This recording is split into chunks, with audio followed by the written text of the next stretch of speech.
The Thing in the Mirror. David never believed in ghosts. He always thought horror stories were just fiction, meant to scare people for fun. But that was before he moved into the old apartment on 6th Street. It was cheap, and he needed a place fast. The landlord seemed eager to rent it out, barely asking any questions.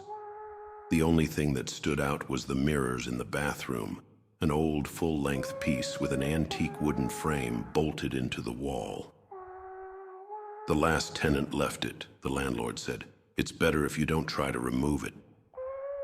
David found that strange, but he didn't care. He had more important things to worry about. The first night something felt off. The apartment was quiet, too quiet. Even the usual city noises seemed distant. As David brushed his teeth, he glanced at the mirror. His reflection looked wrong. It moved with him, but something about it felt delayed, slower by just a fraction of a second. He told himself it was just his imagination and went to bed. At about 3:12 a.m., he woke up. There was a sound of a soft tapping. It was coming from the bathroom. David's heart pounded. He told himself it was just the pipes or the wind. But deep down, he knew that was a lie. The tapping continued, light, rhythmic, as if someone were knocking from inside the mirror. The second night. The next morning, David avoided looking at the mirror. He left for work early and came back late, pretending everything was fine. But that night, as he stood in front of the mirror, his reflection smiled. David hadn't smiled. He stumbled back, his breath catching in his throat, but when he looked again, his reflection was normal. It had to be stress, lack of sleep. Maybe he just imagined it. That night, he locked in the bathroom door before going to bed. At 3:12 a.m., the knocking returned. Louder. Then, a whisper. David. His blood ran cold. The third night. David decided he had to get rid of the mirror. He grabbed a screwdriver and tried to pry it off the wall. But no matter how hard he pulled, it wouldn't budge.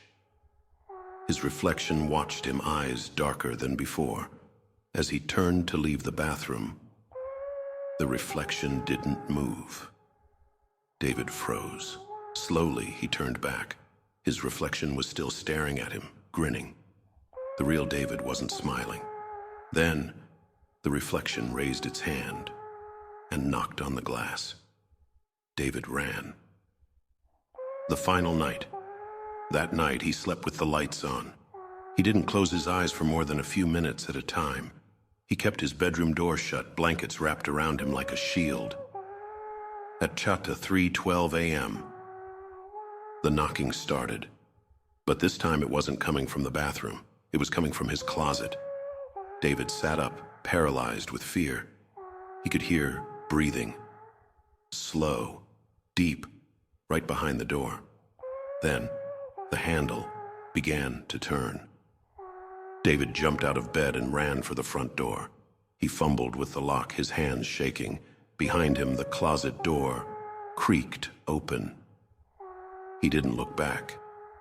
As he stepped into the hallway, he slammed the apartment door shut. He ran down the stairs, out into the street, not stopping until he was blocks away. The next morning, he called the landlord. "I'm leaving," David said. "I don't care about the deposit, what the hell is wrong with that mirror?"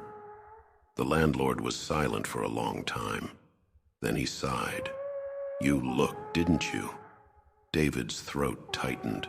"She did too," the landlord continued. "The last tenant.